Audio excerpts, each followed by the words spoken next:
ಪಿಂಚಣಿ ನಿಧಿ ನಿಯಂತ್ರಣ ಮತ್ತು ಅಭಿವೃದ್ಧಿ ಪ್ರಾಧಿಕಾರ ಹಾಗೂ ಜಿಲ್ಲಾ ಲೀಡ್ ಬ್ಯಾಂಕ್ ಸಹಯೋಗದಲ್ಲಿ ಬೀದರ್ನಲ್ಲಿ ನಡೆದ ಕೃಷಿ ಮತ್ತು ಸಂಬಂಧಿತ ವಲಯದ ಜನರಿಗೆ ವೃದ್ಧಾಪ್ಯದಲ್ಲಿ ಆರ್ಥಿಕ ಭದ್ರತೆ ಒದಗಿಸುವ ನಿಟ್ಟಿನಲ್ಲಿ ಬೀದರ್ನಲ್ಲಿ ಹಮ್ಮಿಕೊಂಡಿದ್ದ ಬೆಳೆ ಪಿಂಚಣಿ ವಿಶೇಷ ಕಾರ್ಯಕ್ರಮಕ್ಕೆ ಜಿಲ್ಲಾ ಪಂಚಾಯಿತಿ ಮುಖ್ಯ ಕಾರ್ಯನಿರ್ವಹಣಾಧಿಕಾರಿ ಗಿರೀಶ್ ಬದೋಲೆ ಚಾಲನೆ ನೀಡಿದರು.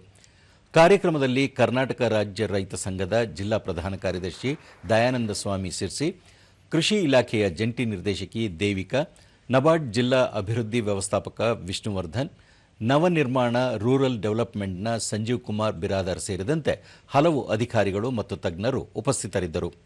ಇದೇ ವೇಳೆ ಅರ್ಹ ಫಲಾನುಭವಿಗಳಿಗೆ ಗಣ್ಯರು ಕಿಟ್ ವಿತರಿಸಿದರು.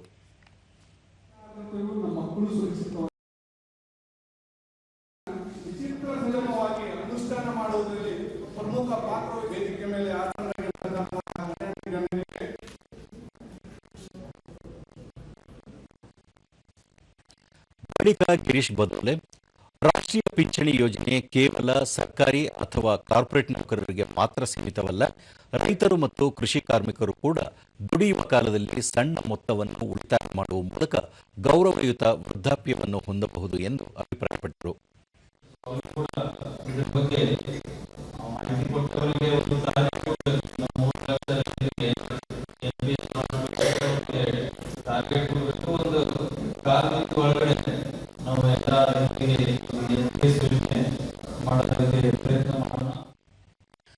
ದೂರದರ್ಶನದೊಂದಿಗೆ ದಯಾನಂದ ಸ್ವಾಮಿ ಸಿರ್ಸಿ, ಈ ಹಿಂದೆ ಇದು ಕೇವಲ ನೌಕರರಿಗೆ ಮಾತ್ರ ಎನ್ನುವ ಭಾವನೆ ಇತ್ತು.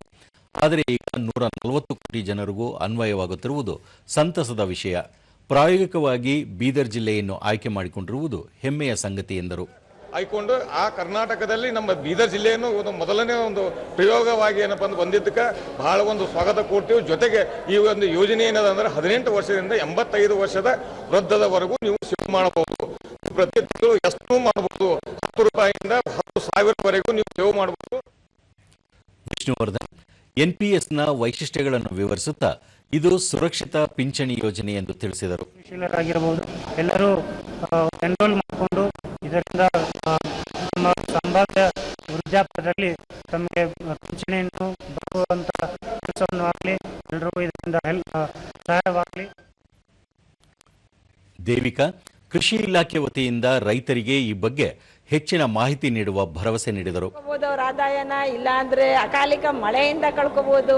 ಸೊ ದಟ್ ಇವರು ಒಂದು ಏನು ತಮ್ಮ ಆದಾಯ ಬರುತ್ತೆ ಅದರಲ್ಲಿ ಸ್ವಲ್ಪ ಮಟ್ಟಿಗೆ ಉಳಿಕೆ ಮಾಡಿದ್ರೆ ಸೇವಿಂಗ್ಸ್ ಮಾಡಿದ್ರೆ ಅವರ ಇಳಿ ವಯಸ್ಸಿನಲ್ಲಿ ಮಕ್ಕಳಿಗೆ ಭಾರ ಆಗದಿರ ಒಂದು ಪೆನ್ಷನ್ ಪಡ್ಕೋಬಹುದಾಗಿದೆ.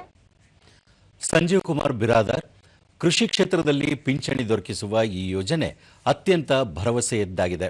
ರೈತರು ರಾಷ್ಟ್ರೀಯ ಪಿಂಚಣಿ ಯೋಜನೆಯಲ್ಲಿ ಹೂಡಿಕೆ ಮಾಡುವ ಮೂಲಕ ಜೀವನ ಭದ್ರತೆ ಪಡೆಯಬಹುದು ಎಂದು ಹೇಳಿದರು. ಅಂದರೆ 60 ವರ್ಷ ಒಂದು ತನ್ನ ಹಣವನ್ನು ಇಲ್ಲಿ ತೊಡಗಿಸಿದರೆ ಆ ಹಣದಲ್ಲಿ ಆ ರಿಟರ್ನ್ಸನ್ನು ಬರುವಂತಹ ಒಂದು ಇದು ಇದೆ. ಈ ಒಂದು ಯೋಜನೆಯಲ್ಲಿ ರೈತರಿಗೆ ಭಾರತ ಸರ್ಕಾರದ ವತಿಯಿಂದ ಹಣದ ಒಂದು ಸುರಕ್ಷತೆ ಮತ್ತು ನಂಬಿಕೆಯನ್ನು ಈ ಒಂದು ಯೋಜನೆ ಮೂಲಕ ಸಿಗುತ್ತದೆ.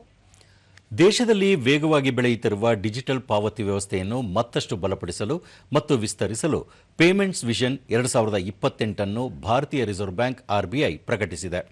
ಬಳಕೆದಾರರ ಸಬಲೀಕರಣ, ವಂಚನೆ ವಿರುದ್ಧ ರಕ್ಷಣೆ, ಅಂತಾರಾಷ್ಟ್ರೀಯ ಪಾವತಿಗಳ ಕಾರ್ಯಕ್ಷಮತೆ ಸುಧಾರಣೆ ಹಾಗೂ ವ್ಯವಹಾರ ಸಮಗ್ರತೆಯನ್ನು ಉತ್ತೇಜಿಸುವುದು ಇದರ ಮುಖ್ಯ ಉದ್ದೇಶಗಳಾಗಿವೆ. ಈ ಯೋಜನೆ ಡಿಸೆಂಬರ್ 2028ರವರೆಗೆ ಅನುಷ್ಠಾನಗೊಳ್ಳಲಿದೆ. ಇದಲ್ಲದೆ ಡಿಜಿಟಲ್ ಪಾವತಿ ವಿಧಾನಗಳಲ್ಲಿ ಸ್ವಿಚ್ ಆನ್ ಆಫ್ ಸೌಲಭ್ಯವನ್ನು ಪರಿಚಯಿಸುವುದನ್ನು ಪರಿಗಣಿಸಲಾಗಿದೆ. ಕಾರ್ಡ್ ನಿಯಂತ್ರಣಗಳಂತೆ ಈ ವ್ಯವಸ್ಥೆ ಬಳಕೆದಾರರಿಗೆ ವ್ಯವಹಾರಗಳನ್ನು ನಿಯಂತ್ರಿಸಲು ಹಾಗೂ ವಂಚನೆ ಅಪಾಯವನ್ನು ಕಡಿಮೆ ಮಾಡಲು ಸಹಾಯಕವಾಗಲಿದೆ. ಅನಧಿಕೃತ ಡಿಜಿಟಲ್ ವ್ಯವಹಾರಗಳನ್ನು ತಡೆಗಟ್ಟಲು ಆದ್ಯತೆ ನೀಡಲಾಗಿದೆ.